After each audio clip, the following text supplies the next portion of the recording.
So in this time, I will share about how to manage the water in SRI paddy field to mitigate greenhouse gas emission and also to maintain the yield, because these two of issue is very important, environmental effect and also the yield.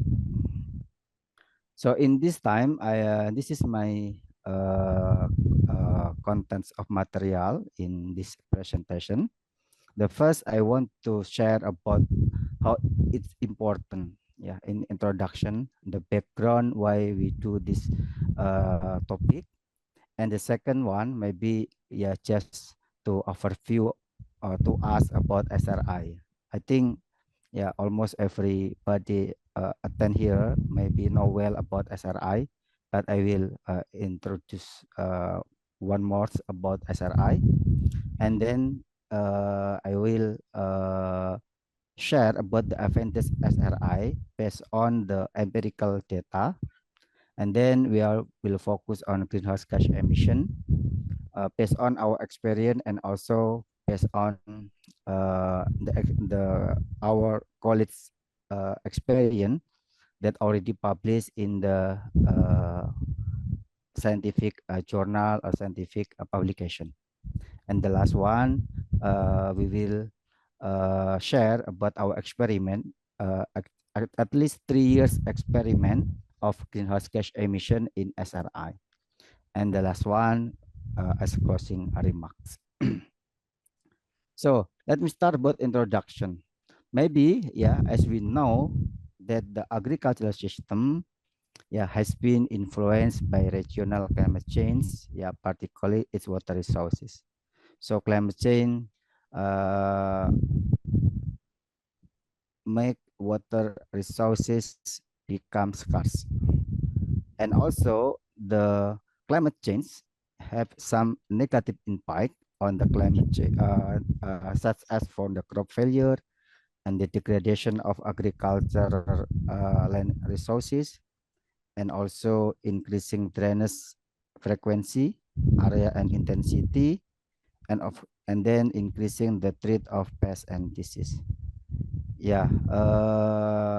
Just illustration, that the climate change affect on agricultural field directly, like drainage and also flooded, And current time in our city, Bogor, IBB, University in Bogor, that we know as rain city. However, in the current time, we didn't meet with the rain, because of the length of drainage frequency. So I think this is the effect of climate change. And if we look at the rice farming, particularly conventional rice farming, the first one that commonly, as we know, maybe the farmer use continuously flooded. The farmer don't want to do farming when there is no water. There is no more water. Usually they use 2 until 5 centimeter standing water. And this condition actually more than plant water requirement. And also this condition make limited oxygen in the soil. And the limited oxygen in the soil will propose as a source of methane emission. So this is the negative effect continuously flooded irrigation system. So we propose, as we propose that SRI, as we know, system of rice intensification is an alternative rice cultivation with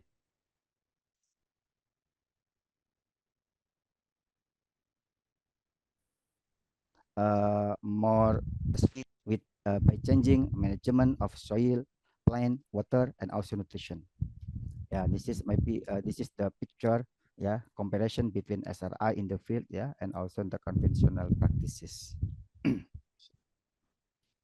And this is the overview SRI. Yeah, actually SRI there are 6 elements at least. Yeah, the first element is young seed.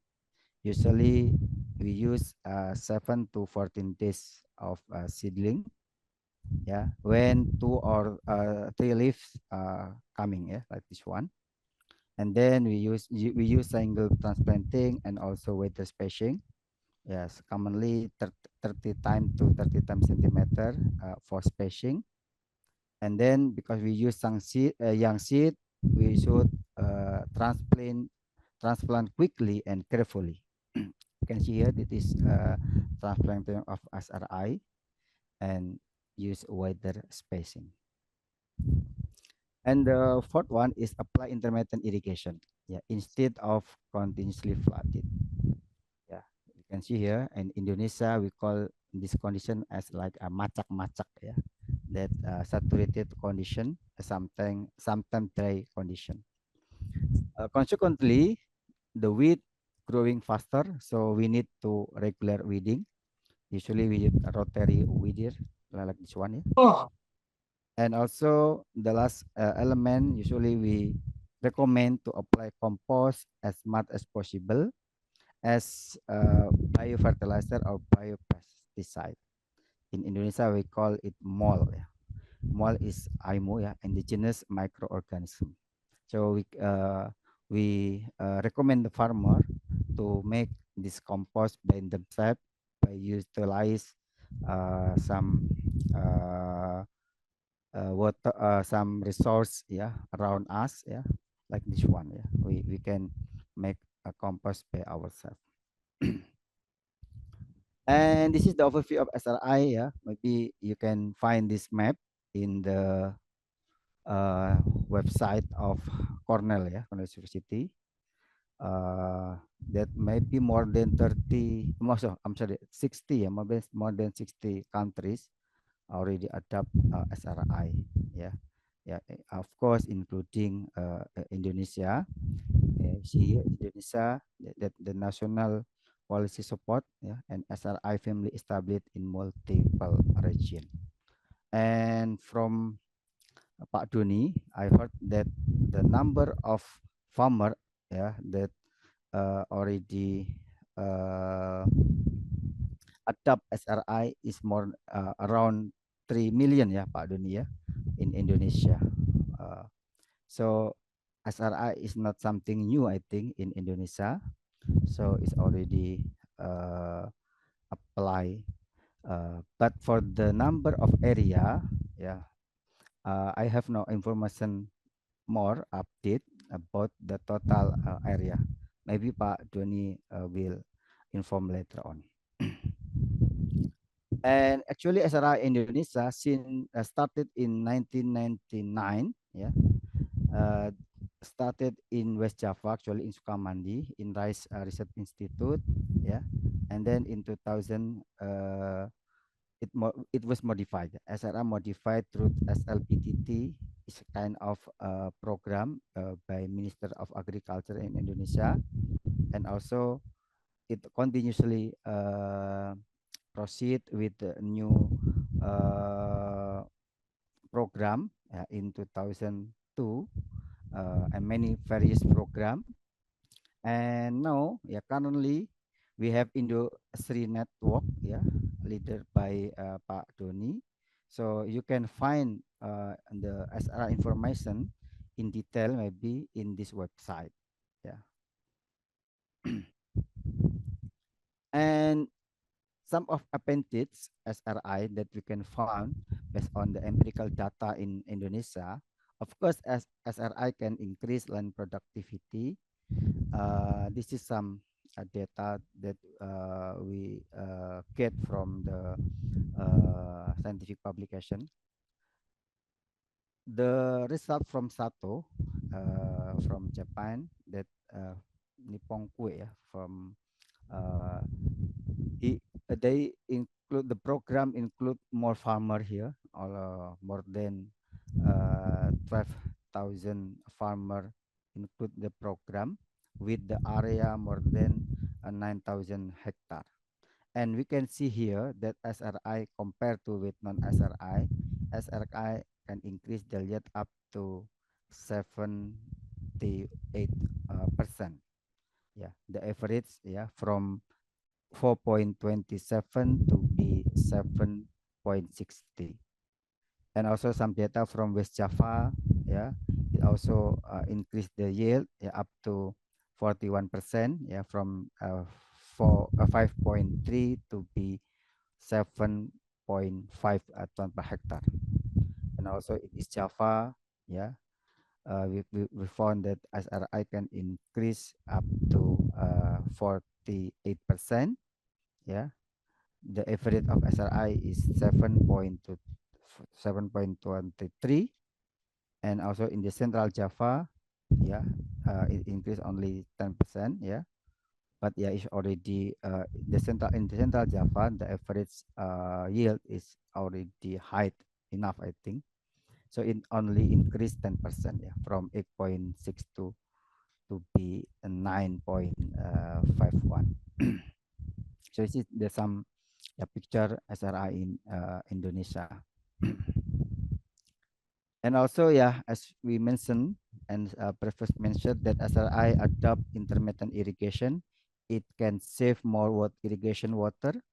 Yeah, this is the data from Sato in Eastern Indonesia.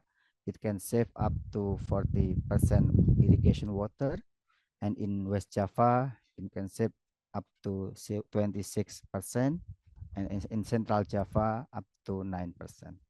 So intermittent irrigation allow some specific time to be wet, and other ways in the specific time to be dry. And also, as our mentioned in the greenhouse gas emission, also we have empirical data regarding with the methane and also nitrous oxide emission. Yeah, this is the methane emission commonly released under flooded water, where when the anaerobic soil condition enhance methanogenic bacteria activity, this condition will promote more methane emission, yeah, through carbon dioxide reduction in the soil. On the other side, nitrous oxide emission is formed by nitrification and denitrification process in the soil. Usually, methane and nitrous oxide have opposite characteristic.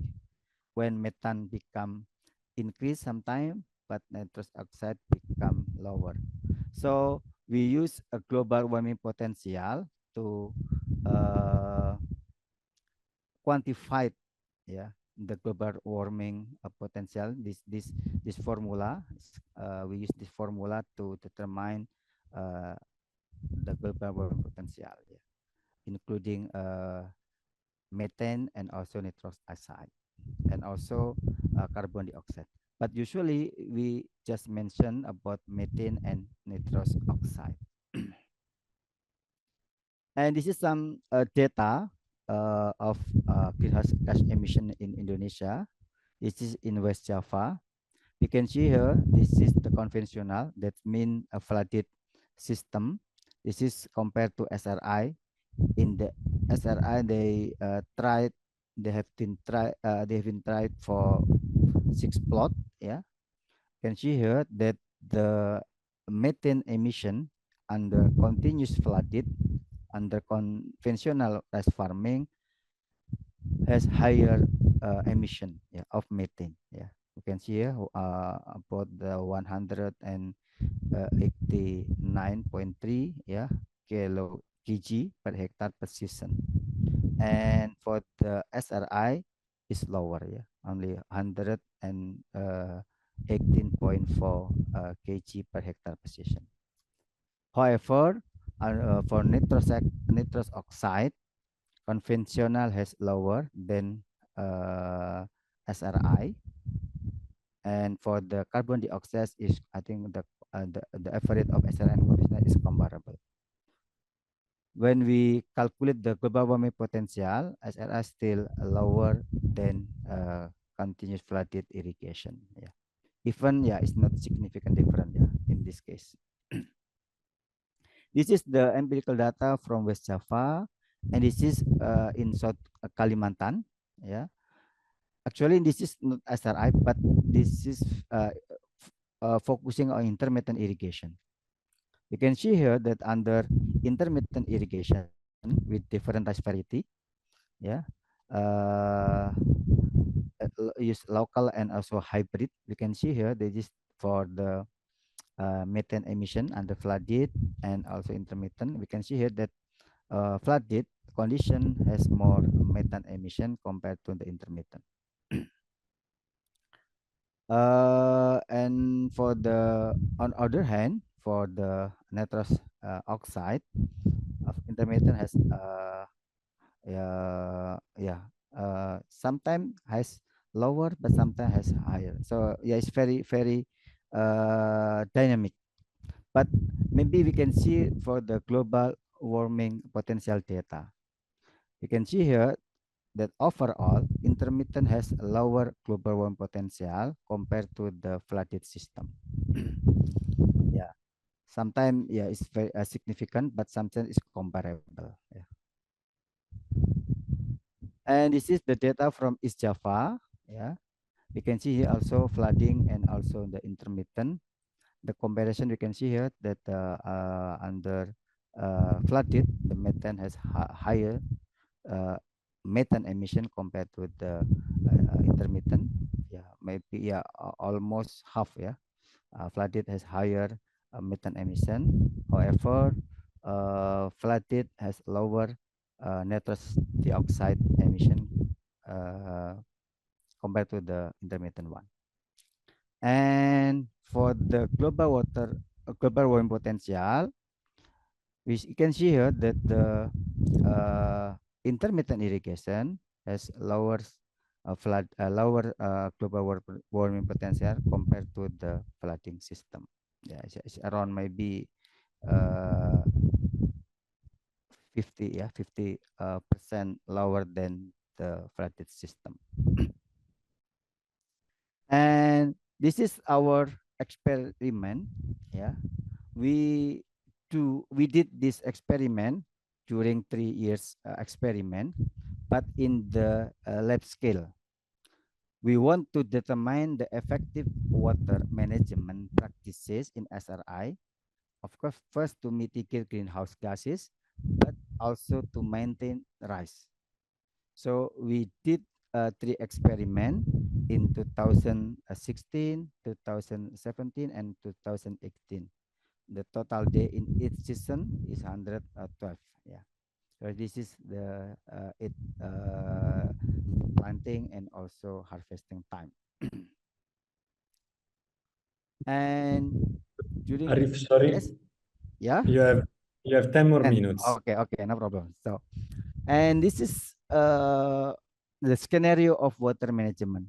We did 3 water management. The first is flooded, continuous flooded, that the standing water to 5 centimeter water depth was managed, yeah, from the first until yeah the last growth stage.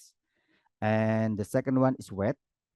You can see here that wet we keep what soil at the saturated level from the beginning to the last growth stage. Yeah, and then we the last experiment is dry scenario. In the dry scenario, we just keep the water at saturated condition only 20 days. And after that, we make water level lower, yeah, 5 centimeter lower from the soil surface. So we see we read this one is 5 - 5 centimeter. That means 5 centimeter lower than soil surface. So this scenario we want to save more irrigation water. And for the greenhouse gas measurement, we use manual measurement using closed chamber, like this one. Yeah. We use this one, yeah, like this one, the closed chamber, and we collect the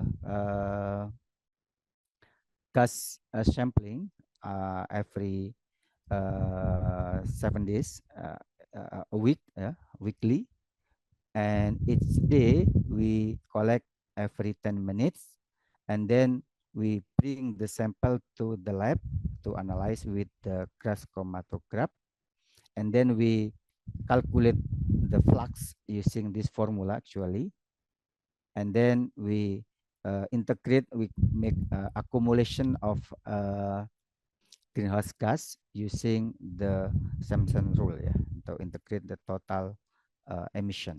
So we use this formula. And this is the result. Yeah, we can see here, yeah, during 3 seasons of yield, flooded is not always make produce a good yield. You can see here in the first season, the dry scenario has highest yield compared to flooded and wet. Yeah. However, in the second season, yeah, we have actually it's not succeed, yeah, to get good yield because yeah, like because this very plot only 2 times 2, yeah, the plot, and during the second season we have problem with the bird attack. So we have no good yield in this season. But in the third season, yeah, we can see here that the yield is comparable. Yeah, if we compare, we convert to ton per hectare, the wet condition has the highest yield. Yeah, but in this season, the dry has the lowest yield. However, I think this is comparable yield. So the yield can also can be maintained. Yeah, and but in the first season, in the first season in 2016, it highest. So it is very, I think, very interesting result. Yeah. And how about the greenhouse gas? And this is the accumulation. Yeah, this is the total greenhouse gas between 3 irrigation system. If we see weekly, it's not clearly, but if we accumulate the number of greenhouse gas emission, we can see here that flooded, yeah, release more methane emission.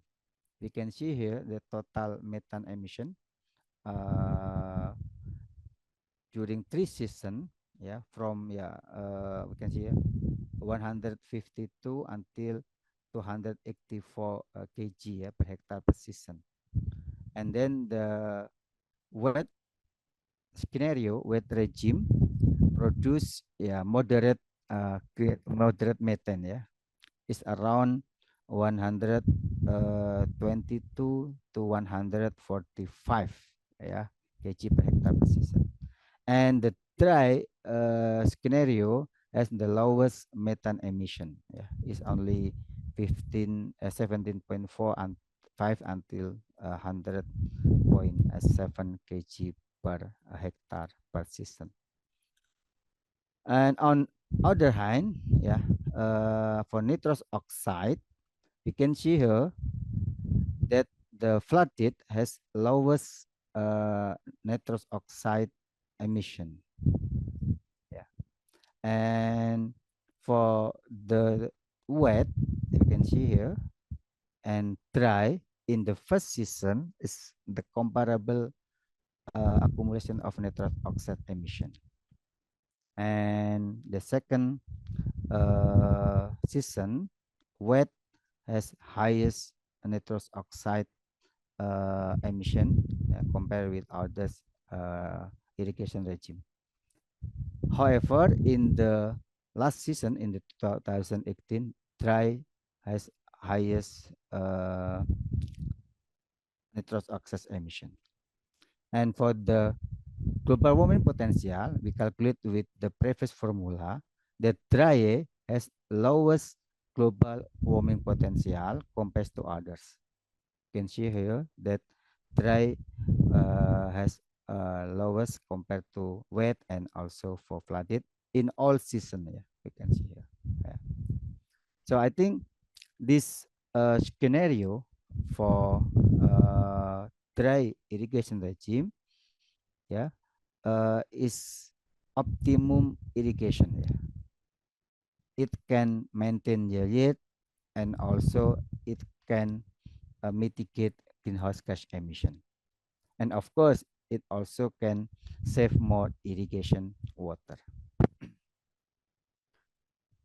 So this is our result. Yeah, actually during 3 season.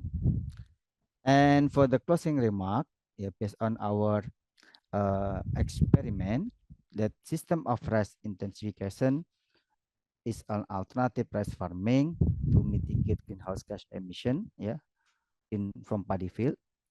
And according to the previous study, that SRI was effective to minimize global warming potential at different level, yeah, up to 46.4%. It based on empirical data from other experiment. But for our experiment, that for optimum SRI management, we found that dry regime was alternative option for mitigating greenhouse gas emission, and it can maintain the yield.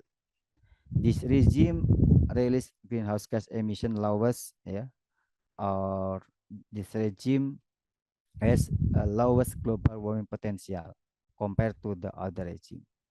But for the other future work, maybe we need to make field testing, and because we make a dry condition, I think we need irrigation control system, because if we lose the water, it can be have negative impact of the yield. So I think 5 centimeter become like a threshold. Yeah, we should maintain a 5 centimeter under or lower than soil surface, so we can uh, use irrigation water control system. And we introduce the irrigation control system with kind of technology we call seed pipe. Seed pipe, yeah, maybe in another time we can share about our alternative or our technology, how to maintain water irrigation with seed pipe system. So I think that's all, Francesco, my presentation. Thank you very much. And this is some picture of my student at the time that he have asked to collect the data for the study, yeah, in the lab scale experiment. So thank you, Francisco, for your time and opportunity. Thank you, everybody. So it's time. I think my time is up. Thank you a lot, Chusnul, for the insightful presentation, for staying within the time, and for sharing the data of your experiment, showing how both yield and greenhouse gas emissions are affected in a non-linear way by the 3 water management adopted: flooded, wet, and dry condition, however, showing how the dry regime is the optimal water management. So now is James' turn. James, if you're ready, the floor is yours. Thank you very much, Francesco, and thank you, Chusnul, for your presentation. First of all, I just wanted to say it's a delight to be speaking here. I see some familiar, friendly faces, so it's a pleasure to see those faces again. But also, I can see some people that I haven't met before, so of course, it's a delight to meet you. In particular, I just want to, as well, before I start, thank the SRI Global Research Network for organizing this webinar, particularly to February and Dedat. So a quick introduction of myself before I get started, although Francesco did a very good job. is I have primarily a background in climate change science. I now work with an organization called SRI 2030 to accelerate the adoption of high yield, low emissions rice cultivation practices with a specific focus on SRI and with a specific strategy of top-down intervention. I'll expand more on SRI 2030 later and the work we do. And finally, to finish off with my introduction, I do conduct research, but I don't conduct research in the same way that Chusnul conducts research. I don't do data collection myself. I do synthesis research. So I have experience in two areas. Synthesis and analysis of GHG emissions from rice production. So collating different studies and different geographies, analyzing that data to make it comparable, and delivering some summary statistics from that, and also with policy work. So that's the two topics that I'll be discussing in this presentation. Next slide, please.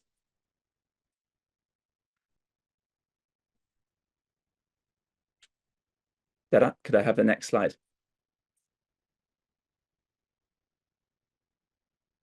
Thank you. So we had a similar introduction from Chusnul, but I'll just go over those points again. So as I'm sure we're all aware, rice is one of the world's three major staple crops. It provides more than a fifth of the calories consumed by people worldwide and is cultivated on 195 million hectares, which is about 12% of the global cropped area. I've actually got a graph here of emissions from all sectors, and it's collated here. You can see that rice cultivation is circled in blue. That's 1.3% of global emissions, CO2 equivalent greenhouse gas emissions. To put that into context, energy use in agriculture and fishing is 1.7%. and global aviation is 1.9%. So this really puts into perspective the scale of the emissions that comes from the cultivation of rice. As well as having this emissions profile, rice agriculture is damaging in other ways. It consumes approximately 40% of global freshwater resources. In addition, irrigation areas will have to be expanded by more than 5% in warmer regions to offset the warming-induced production losses by the 2050s. Which will demand even more water for irrigation. Finally, there's the issue of resilience. Changes in weather patterns mean that rice cultivation is becoming increasingly exposed to high temperature stress, droughts, floods, and intense storms and rainfall, which all decrease the reliability and potential yield of the crop. Could I have the next slide, please?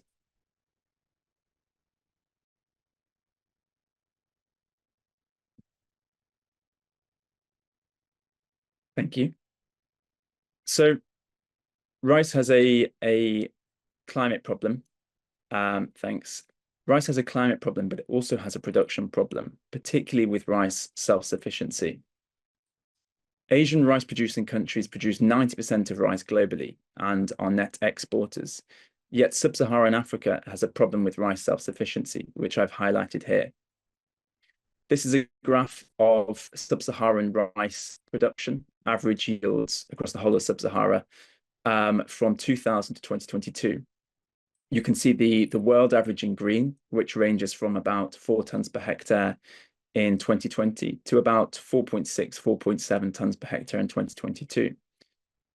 If you look at Africa's line at the bottom in blue, you can see that yields have largely stagnated, averaging around 2.1 tons per hectare, which is less than half of the world average. To put this further into context, the average yield of Vietnamese rice production is about 6 tons per hectare. So when we do that comparison, the average yields of Africa are approximately a third of typical rice producing countries in Asia. But also when you look at yield at a proportion of yield potential, it's also significantly lower. And that's that statistic there. In sub-Saharan Africa, yields are 20 to 40% of the yield potential. So this isn't just down to environmental conditions being more favorable in Asia for rice production. Can I have the next slide, please? Thank you. As well as the issue of lower than expected production of rice in sub-Saharan Africa, consumption of rice has been increasing, partly due to very high population growth, but also due to dietary shifts towards rice consumption. Previously and historically, this increase in consumption has been partly met by increasing imports, and more recently by increasing production area rather than increasing yield. But of course, expanding rice cultivation area is a finite solution. We also need to consider the emissions from rice cultivation are largely dependent on the area cultivated rather than production volume. So for a rough example, if production were to double through a doubling of yield, there would just be a small increase in emissions. Yet if production were to further double by doubling cultivated area, emissions themselves would double.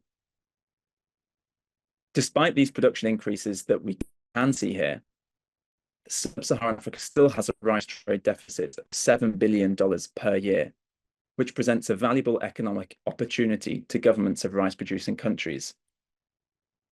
As well as this, it's important to also consider that sub-Saharan Africa is one of the places that is the most susceptible to the effects of climate change. Can I have the next slide, please? So, to summarize the contemporary problems with rice cultivation, we have high emissions when compared to other crops. We have high priority emissions, and by that I mean that the emissions that are primarily emitted are methane, just short-lived climate pollutants, which have been identified by the IPCC as high priority action areas. There's high water use, that figure of 40% of freshwater resources being used for irrigation for rice. There's a productivity and reliability problem. There's low productivity in certain geographies, and there's the issue of increasing demand. Next slide, please. So what's the solution? We need to look at what specifically causes these problems with contemporary rice cultivation to see how we can fix them. And I'm sure that everyone here has an idea of what the solution could be. Can I have the next slide, please? So when we actually investigate these issues and we look at what causes these problems, it's the cultivation practices that cause them. Climate resilience is low due to, in part, low use of organic fertilizers and low addition of soil organic matter, which results in lower levels of soil organic carbon. In turn, lower levels of soil organic carbon mean that soil can hold less water, meaning that soils aren't acting like a sponge and holding water either over periods of drought, and in addition, soaking up water during periods of intense rainfall. Then we can look at the close planting, which is typical of contemporary rice agriculture. Plants close together mean that root systems can't sufficiently develop. They mean the leaves can't all be photosynthetically active, and the plants can't achieve their genetic potential. It's the same issue with later transplanting. Plants lose their vigor when they're transplanted at a later date and can't achieve this full genetic potential. Continuous flooding also means that root systems are less extensive. While rice plants can survive under flooded conditions, their root systems deteriorate under constant inundation due to hypoxia.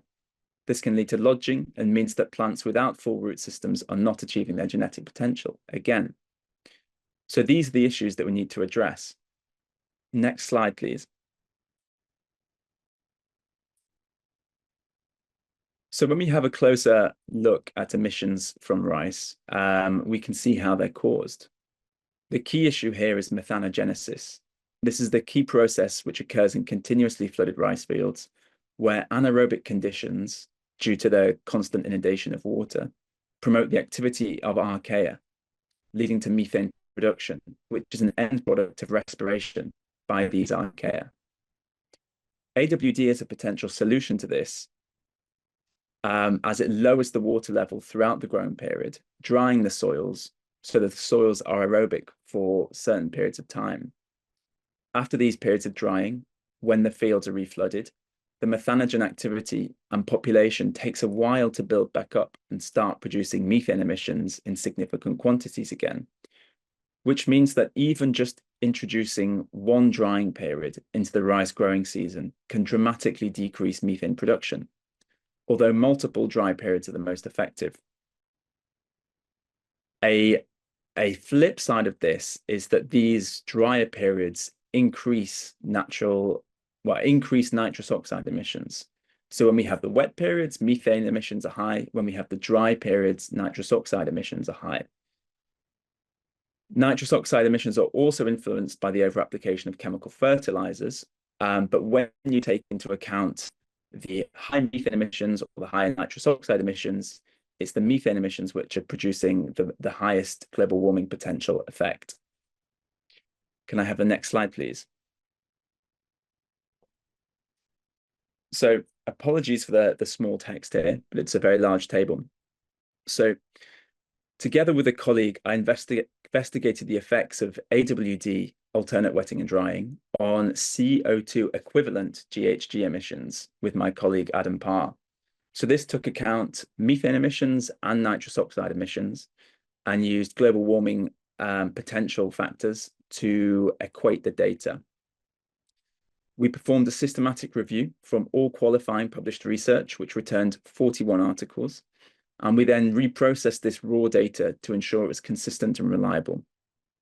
This is purely field level data, so it does not include life cycle emissions. And something else important to note is this is observed measured data rather than model data, which we excluded. So this is measured using on-the-ground devices. The data is geographically diverse, and it's presented here along with the averages at the bottom.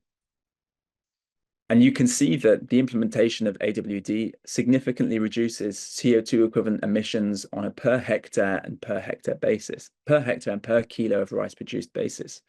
So from a climate perspective, this is what's important. There's the reduction of water use, and as a result of this, the reduction of emissions. AWD, or as it's also called, intermittent irrigation, is great for the climate, but it does either nothing or very minor things for the farmer themselves. There's some evidence that the nutritional profile of the rice increases, or if the farmers are paying for water on a usage basis, there is an advantage as farmers are using less water. But we're having to do all this, we're having to train farmers, teach them something new, and they're getting no benefit to make this change worthwhile. A smallholder farmer, understandably, is primarily interested in maintaining income security and or increasing this income. So why would they take a risk, in their opinion, if there's no benefit to themselves? Next slide, please.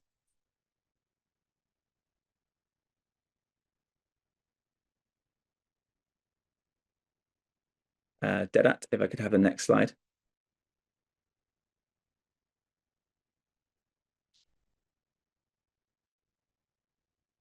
Thank you. So luckily, changing some other practices at the same time means that we can also create healthier plants that produce higher yields, thereby creating a farmer incentive. We can change rice growing practices to make the rice plants healthier, and in making the plant healthier, we make the soil healthier, increasing the climate resilience, and most importantly, increasing the yield, creating an incentive for farmer adoption. These are the 4 principles of SRI, which I'm sure many of us are acutely aware of. So the first one, starting with young, healthy seeds or seedlings. So transplanting before the 4th phyllochron conserves more of the rice plant's innate potential to grow more and larger tillers and roots. If we optimize spacing, then sunlight and soil nutrients are more fully harvested and utilized. If we build up healthy and fertile soil by using more organic fertilizer and less inorganic fertilizer, the soil biota is improved, as well as the soil structure, which increases the soil's capacity for water absorption and water retention. And finally, while rice plants can survive in standing water, they are not aquatic plants and do not perform best under flooded conditions. So these are actions that we can take through SRI. Next slide, please. So then what myself and my colleague did is we looked at the effect of SRI when compared to conventional rice cultivation practices. You can probably see that the table is much smaller and there's less geographic diversity in this, which should be considered.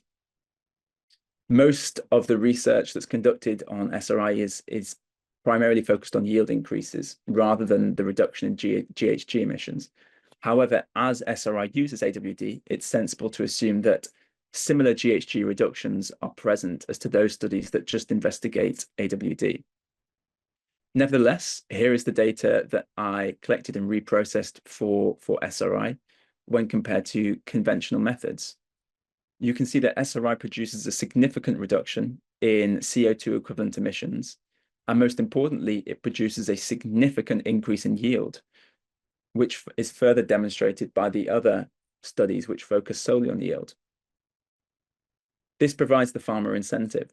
What also isn't covered here is the effect that SRI can have on soil organic carbon, and how there can be a whole magnitude greater of benefits that can occur in terms of GHG emissions from increased soil organic carbon sequestration.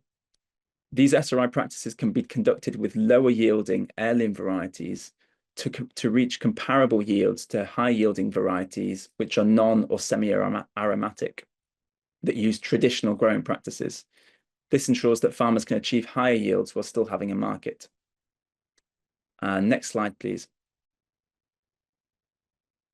Finally, this is where there's the least amount of research, but this is comparing SRI to AWD. There was only 2 papers that we could find here, but from these 2 papers, we can see that SRI, when compared to AWD, produced not only a greater reduction in emissions, but also a greater increase in yield. Next slide, please. So now I'll move on to more policy. So improved cultivation practices are beneficial for farmers and for governments because SRI is knowledge intensive rather than input intensive. But there needs to be concerted action by governments to create mechanisms for farmers to be made aware of improved cultivation practices that will benefit them. The market-led processes that have been used for improved seeds or other inputs are less useful because using traditional methods of change rely on extension agents making profits from the sale of inputs. SRI reduces inputs, meaning that this mechanism in its current form is not suitable. Instead, governments must use public extension networks to bring about change. These are often said to be underfunded, and so governments must either find more cash to support these through their own reserves or through development finance or climate finance, or perhaps more sustainably, they must make these existing networks more efficient and effective using an existing budget. Next slide, please. James, you have 10 more minutes. Thank you. So for practical change to occur within public extension systems, there needs to be policy in place to provide guidance for this change. However, different government departments are often siloed, leading to a lack of coherence between goals and objectives. So we often have nationally determined contributions, which are a country's climate commitments. These are legally binding. And then similarly, but different, we have national rice development strategies, which are focused on improving rice yield. Often these 2 different policy frameworks have little coherence, and in the worst cases, they can be acting directly against each other. The key to effective policy the key to using effective policy to promote SRI is making sure that there's synergy between the climate policy of NDCs and the rice-specific policy of NRDSs. Each of these frameworks must influence practical, effective changes. Otherwise, they're just words on paper. And as I said, these policies must be effective in their own right, but must also complement each other. If these policies are made public and if there's synergy between them, there is a higher chance of target countries achieving development or climate finance. Next slide, please. Any policy interventions must ensure that there's buy-in from all relevant government departments. From here, effective on-the-ground action can happen. Importantly, there cannot just be horizontal coordination, but also vertical coordination. The horizontal coordination will be between departments of climate, departments of agriculture. The vertical coordination is what is being done in the ministries of agriculture and how it feeds down to the the federal level, to the state level, and finally to the local level. There needs to be an assurance that there is a strategy that is written up by the Ministry of Agriculture, is applicable to the extension workers that will be carrying it out. If the extension workers and those at the local level, which are doing the important work, those people need to have support from the government to ensure that this work is in alignment with for example, local localities, so that there is a market availability to support any changes. Next slide, please. So this brings me nicely to my last slide, which is an introduction of what SRI 2030 is and what SRI 2030 is doing. So SRI 2030 is a small not-for-profit based in Oxford, England, and we're a charity that's founded to fight climate change. When we started 3 years ago, we identified rice agriculture as the industry with the most potential for climate change mitigation. And so it's our goal to accelerate the adoption of high-yield, climate-smart rice cultivation practices. SRI is a particular focus of ours due to the development and climate potential, as well as its long history and research-based. We work in close collaboration with the team at Cornell University, who are very helpful with the work they do, which is led by Professor Norman Uphoff, and we aim to build on the fantastic work that they've done for the last 30 years. For the last year or two, we've been purely focused on government action, primarily due to our view that top-down interventions are the way that large-scale change can happen. So this is what we're focused on, helping those in government do 3 things across all relevant government departments. We help governments include sustainable rice practices in official policy. We aim to help governments increase the ambition of sustainable rice practices in official policy. And finally, we lend support to countries to create practical implementation plans for these policies. We're also involved in helping countries to mobilize finance to implement these policies. And more recently, we're exploring how to use our sister organization, Downforce Technologies, to provide remotely sensed data that is useful for conducting baseline emissions and for calculating emissions changes from a switch to SRI or AWD. As I mentioned earlier, we're primarily focused on sub-Saharan Africa due to the issue of, due to the dual issues of yield and climate change mitigation and adaptation here. So thank you very much. That's the end of my presentation on SRI and climate change mitigation and adaptation, and also how top-down interventions can be used to bring about change. Over to you, Francesco. Thanks a lot, James. Thanks a lot for the presentation, highlighting how there are some area-specific yield gap that can be actually addressed by scaling SRI method, also through effective policies. So thank you very much. And also thanks for comparing how AWD and SRI have different performances on greenhouse gas mitigation and yield improvement, showing how the latter has a critical effect on yield that AWD doesn't have, and also how actually SRI has greater mitigation potential. So I will now invite all the over 50 participants that we have to ask questions to Chusnul and James. Feel free to raise your hand and once called, unmute yourself and ask the question directly to the speaker. Otherwise, please write question in the chat box and I will try to redirect them to the speakers. So I invite both Chusnul and James to take notes of the questions and answer them. If we have many questions, we can answer maybe a group of 5 questions per time. So we stop here. And again, I invite all the very large audience we have today to ask questions. Thank you. I see Carla raise hand. Yeah, Sure. I can. Thank you. Hello, everyone. I can't find the hand, you know, I wanted to raise my hand, but I couldn't find the place where I can raise my hand. So I just did it by the screen. So I have one comment and one question. The comment first is we have one more element that we haven't assessed in the SRI, which are the varieties. we need to improve the varieties because we're using the varieties of rice that have been bred for flooding conditions.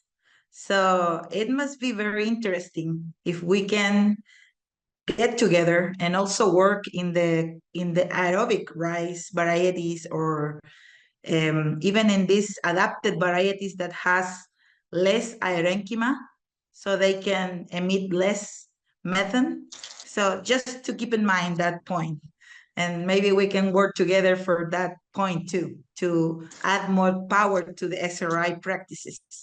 And the other question, and maybe it could be a silly question, but I noticed that there was an increment of CO2 levels in the experiment that Chusnul was showing. Why is this increase of CO2 equivalent? That's my question. Thanks a lot, Carla. If we have any other question, we go with them, and then Chusnul will get back to you on that question. Yeah, just that question for Chusnul. Yeah. If we don't have any burning question, maybe Chusnul, you can start answering Carla's question on the CO2 level. Okay, thank you, Carla, for the question and also for your suggestion, yeah, about rice variety. Yeah, I think it's very important, yeah, if we mention about rice variety, because I think there are many rice variety exist in the world, yeah, including in Indonesia. So the different rice variety also release different emission at different level. So I think we should mention about rice variety. And about the CO2 equivalent, yeah, increasing. You mean in based on our experiment, Carla? Maybe may I share one more this slide? Which one with you? Yeah, I noticed in one of your slides that you Yes. were showing the flooding treatment with the AWD or SRI, that there was CO2 increasing. Maybe it was when you show the 3 levels. That one, I This don't one? remember. Yeah, This CO2. it could be that one. You Yeah, know yeah, that yeah. there was like plot 5 is Yes, yes, 26,000. this one, yeah. It's over doubling. Yeah, actually, this is experiment from our college, yeah, from another source, yeah. Because in our experiment, actually, we don't mention yet about CO2. Yes, I think this is yeah, some uh what we call like phenomena, yeah. Because when we see the data, I think the data is not consistent, yeah. We can see even use the same treatment, yeah, SRI, but the CO2 emission is very fluctuation, we can see here. So yeah, that the variation is very dispersed, very far. So but yeah, we use the average, yeah, but in the average it's still comparable. Actually, I don't know what the main reason about this phenomena, yeah. Don't worry. I Yeah. don't know either. I Yeah, thought yeah, this that one, maybe it should be something that it was easy, but yeah. I don't know. Yes.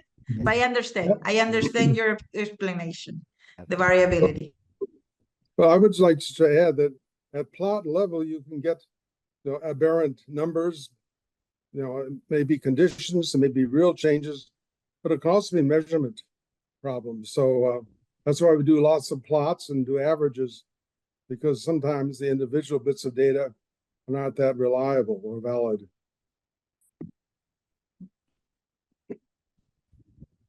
Thank you, Professor Okay, thank Norm. you. Thank you, yeah, for your Okay. Is there any other question? I just want to make clear that to raise hand, you have the reaction button at the bottom of the screen. Otherwise, feel free to jump in and ask the question. Well, I'm having the same problem that perhaps others are having, that the screen is not showing a hand raising button. Okay. So if people need to or would like to comment, they can just put their audio on and let them know that there's interest. I had a comment for James that maybe because I'm a political scientist by training, maybe the only one is a political scientist here, I'm a little put off by the term top down, because that implies that the people at the top are really not responsible to or interested in the interests of people at the bottom. And so I also, I've learned from my many years of working in developing countries that the top is often not as powerful as it likes to pretend, or as we consider it. So I never advise top-down strategies. I do advise policy initiatives, and so I do so knowing that governments themselves often don't have the ears or don't have the commitment of the persons whose behavior they're trying to change, and so we shouldn't assume that a top-down initiative will actually achieve what it intends to. I think that there are limits to what can be achieved by bottom-up initiatives, because they're scattered, not necessarily cumulative. They're not necessarily going to be compatible. So the word coordination, which James used, I think is very important. Most of the agencies, ministries, and departments everywhere, my country as well as others, are not that well coordinated. And they sometimes are even working toward different objectives, or their activities are not supportive of each other. So I think that a role for focusing on how governments can be more effective and more positive is appropriate, but I'm hesitant to be advocating top-down initiatives. So James, you and I should have some conversations about that. And anyone else who has experience or thoughts on that should. In fact, that may be one subject for the research network, to talk about our different experiences and thoughts about how to have effective engagement. I guess I'd like to use the word engagement. How do we get governments engaged in constructive, effective, efficient actions to reduce greenhouse gas emissions, to balk and slow climate change, and in the process to also give more security and more benefits to the farming community itself. Yeah, thank you, Norman, for the comment. So come back on that. Yeah, thank you, Norman. I mean, perhaps I used the wrong phrase. It was a bit of a misnomer. Top-down interventions. I mean, of course, it's important to consider the farmers first. The farmers and the extension agents are the one that are actually doing the work and are making the changes and know the most about what needs to be done. By top-down interventions, I really just meant that it's policy initiatives that are important to ensure that these farmers and these extension workers and these wards, departments of agriculture, have the infrastructure, funding and support to do their work that they need to do to change to sustainable, high yielding, low emissions rice cultivation practices. But of course, we do have that presentation later. I also have an allergy to the word intervention, maybe because my own country has such a history of unjustified and unfortunate interventions. I like the word initiatives. And I think what I've seen SRI 2030 doing is trying to get governments to get in the agricultural sector, working with farmers, with communities, with NGOs and others, so we can have a more coordinated and effective set of messages, education, initiatives and so forth. So I very much applaud and support the SRI 2030 engagement with SRI, and they're in turn trying to get governments engaged constructively in countering climate change and helping the farming community at the same time. So I guess we need to talk and think about our terminology, not get too involved in semantics, but nevertheless to be communicating our full and proper intentions. Okay, thanks a lot. Thanks a lot for the comment. And I wanted to build on the suggestion of maybe having a future webinar on these topics, and take the opportunity to say that the coming webinar will be in October, and the webinars will happen every 2 months. So probably there will be a future opportunity to focus an entire session on these issues.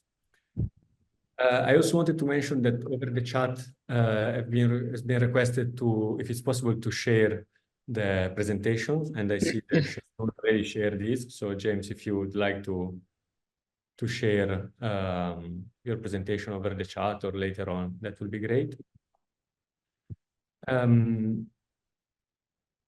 If someone else has any other question, please jump in. May I one small question to James?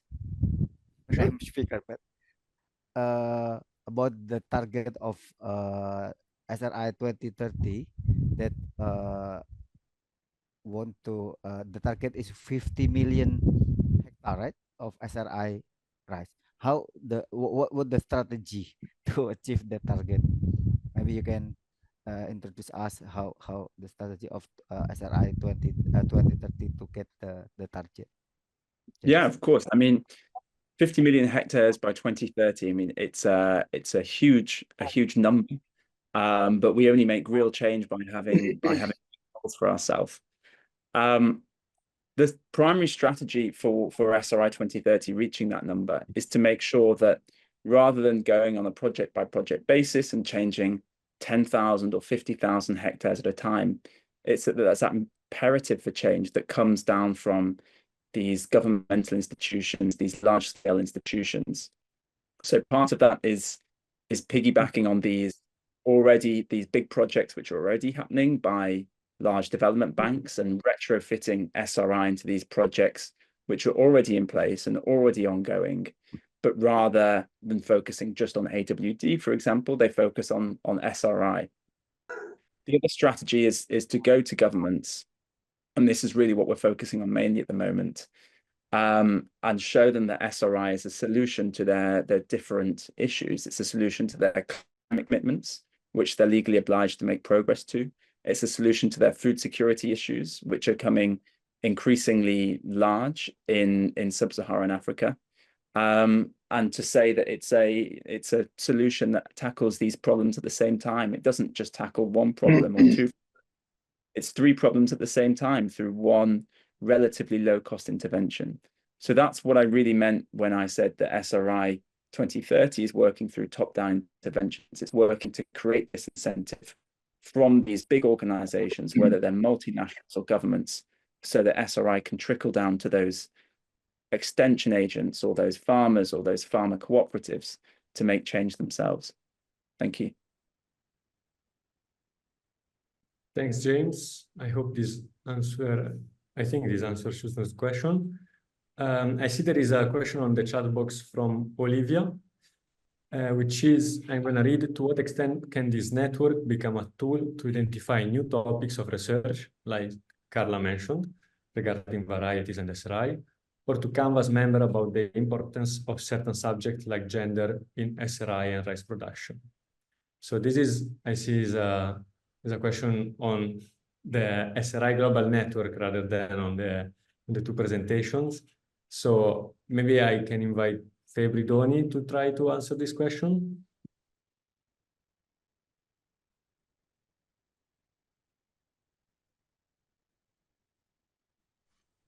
Thank you, Frances, for the opportunity given to me to address Olivia's question. Yeah, we do have many topics, and we're probably will be focusing on different topic for our webinar. So we take note your suggestion about that. We need to also discuss about like gender and other issues related to SRI. Yeah. Yeah, thank you, Febri. I think all members and all people here present somehow could participate actively in suggesting topics for future webinars. But as I said, yeah, if you have suggestions for the upcoming topic, you actually can contact us. So we do have our website and email, and you can send us email. Yeah. Okay. Is there anyone else who wants to jump in and ask a question? I see Carla's hand again. Yes. I think Olivia was referring as what is the possibility of using this network to create new projects. That was the focus, not on the topics of the webinar. Even though we can use these topics as a webinar in the future, but I think she was referring as this network. How can we use this network to create new projects or research in the areas? If I don't know, maybe Olivia can let us know clearly. That's exactly right. Yes, that's exactly right, Carla. Yeah. So, Febri, do you want to answer this? Yeah, basically how this network would direct. Carla, you can address the question. I think you're one of the committee of this network. Yeah, definitely we can just maybe, yeah, Norman is raising the hand, you know. I don't know where is the button to do that. If someone knows, just let us know where we can raise the hand, but yeah, I couldn't find it. So I think everyone has the email of everyone. Maybe we just get together in a meeting, explore the funding that we can find, you know, in any of the countries that we are belonging to, and maybe we can just create a proposal in this area and see how we can connect the different institutions from each country.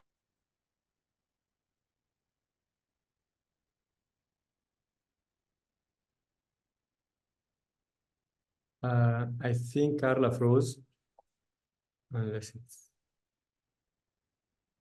it's my internet. No. Maybe we can go to that way and find.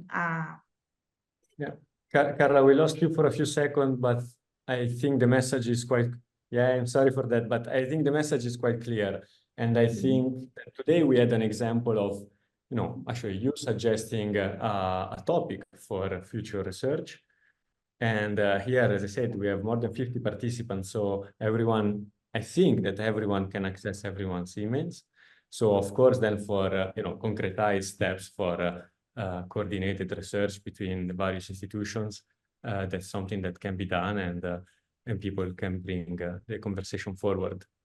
And we can reflect on how the SRI Global Research Network can eventually assist in these processes. Norman, sorry, I see that Kia found the the button for raising the hand. So Kia Bernard Full, if you want to ask a question, then I see Norman. I also know I will call you just after. Kia? Bernard, are you there? Bernard? You are muted. Well, maybe Norman, you can go ahead.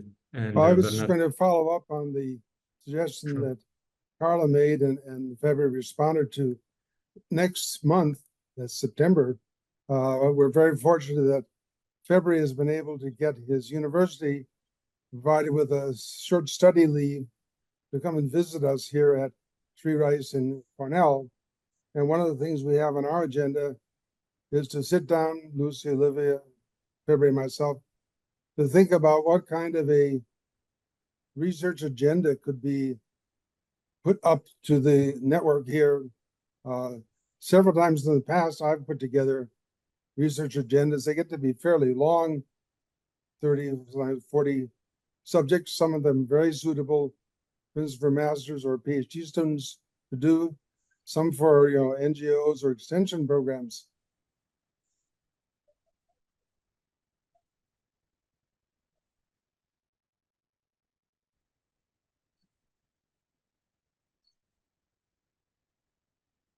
Yes, Norman, I think we lost you.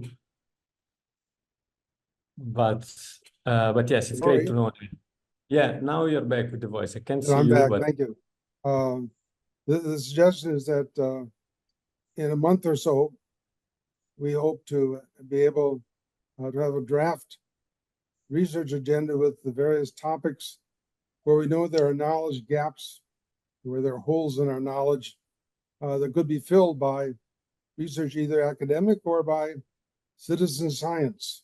And we won't be, neglecting the fact that much of our knowledge generation can be done by farmers and by people working with them to capitalize upon experience in a systematic way. So anyway, one of the topics for a webinar, we hope in the not too distant future, will be to have everyone with something written and in hand to take shots at, to suggest additions, deletions, reformulations, and so forth, so that we have an available set of topics which we invite people to join in on. And I think we'd all benefit from that.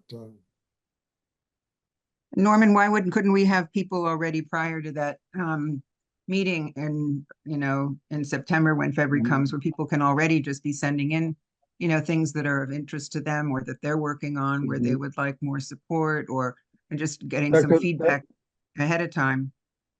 That could be done too. I mean, February, since you're the coordinator and other members of the Research Oversight Committee, you may want us to listen. I mean, I wouldn't necessarily do this, but I think it should be done for and through the research network.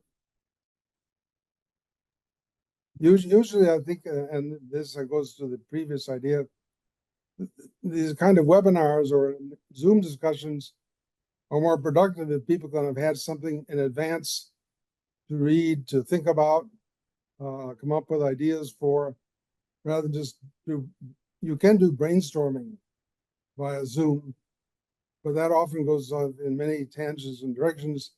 If people have had something to focus on, to think about critically and analytically, we'll get farther ahead. So one way or another, we should have some kind of a listing of topics. And if we can start collecting, persons say, I'm interested in that topic, I'm interested in that topic, it'd be easier then for us to put together collaborative efforts, such as I think Carla was suggesting to. I think many people would be interested in the question of varieties, but it doesn't have to be everyone. Let's have some very fruitful participation. sure. Well, I think this is music for many of the researchers that are present on this webinar. So I think this is definitely something that we should organize to have a participatory discussion on what everyone would like and could contribute in terms of research gaps on SRI. So I think all the SRI Global Research Network members will reflect on this, and we will create an opportunity for doing so. So thanks a lot for this discussion. Lucy, I see your hand is raised, and Yes. yeah. I'd like to just remind people that the Research Network does have a database. They have two databases. One is just newly made, of most recent information you can get. And also the Research Network can do other things. For instance, we could have just set up regional meetings where people talking about regional issues could do things, or as Carla said, just varieties. And it wouldn't have to be really presentations, but just discussions of researchers working on specific topics that just really want to get down to research methods and things, or even just, you know, countries or West Africa or East Africa. There's a lot of different things we can do with this research network, and I hope that we will do that. And I think for the next one, maybe we need a better way of advertising our webinar, as our African participation is small this It is, time. but I see we have someone. I have someone actually joining like me from Senegal, and looking forward. Also, these are opportunities for connecting with new people.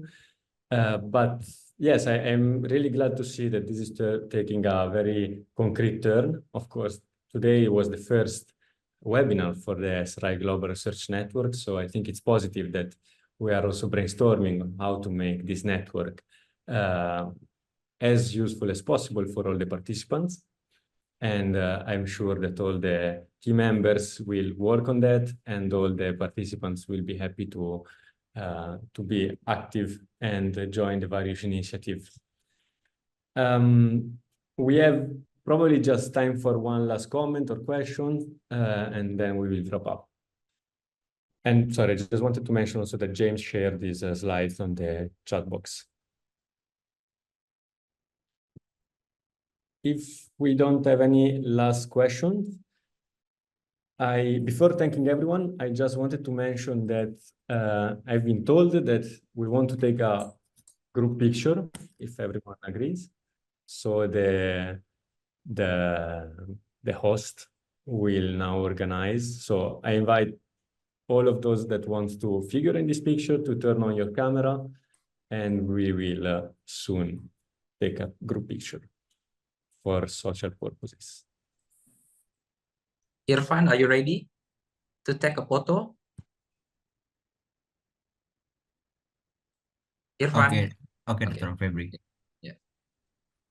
Be ready to smile.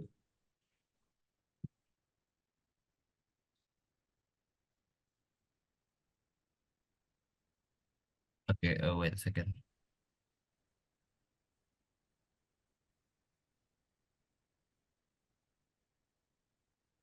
Okay, 1, 2, 3.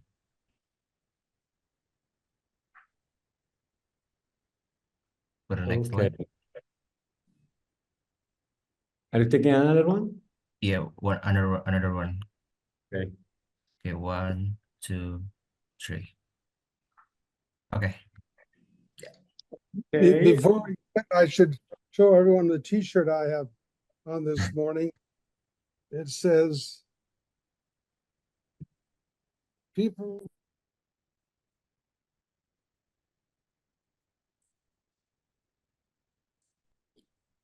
Norman, you're muted, and I'm afraid we can't read from here. So if you Okay, can I was read. going to show everyone the T-shirt I have on, given Yeah. to me by my daughter. Can you all read that? Those who wonder if the glass is half full or half empty miss the point. The glass is refillable. That's a good message, Norman. It's a good message. Thanks for sharing with us. And I think it's quite also relevant for our SRI journey. We should, I thought so. Yeah, you should remember that although the glass of SRI is quite well full, you know, we are all here to make it, to refill it every time that is needed. So really, I want to thank everyone, starting from the organizer, Febri, Irvan, and all the team. I want to thank the speakers, James, Yeah, Before we end, Francesco, sure. Who is just that? just a suggestion. I don't think there are other Filipinos attending this webinar today. Can we just indicate that time and date, for example, for Philippines, so that the participants from the Philippines will, maybe they thought that it's morning, and this morning they opened and they were not able to find this webinar, and there's some problem with the time, so if we can place there, like for example, last time when we had a web chat with February and the rest of the Asian SRI practitioners, they placed the time there, Philippine time, like that. So that the Philippine participants the Filipinos can know what time will it be, because it's here, it's nighttime here, and it's daytime in the United States. So they get confused. They thought that it's also the seminar is daytime. That's why they are not here. Okay, thanks a lot. Just a suggestion, yeah. So for the Philippines, it's the time. So it's 9 to 10 p.m. in the evening. It's a good suggestion. Thank you. Thank you for joining us so late. Yeah, next time we can report timings in different time zones so that everyone clearly understand at what time the event will be. As I said, this was the first meeting, so I think we can be satisfied of how it went.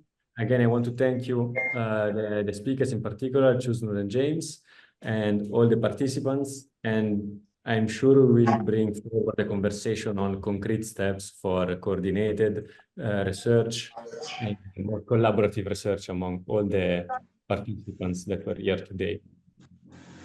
So with this, I want to thank everyone again and see you in October for the next webinar.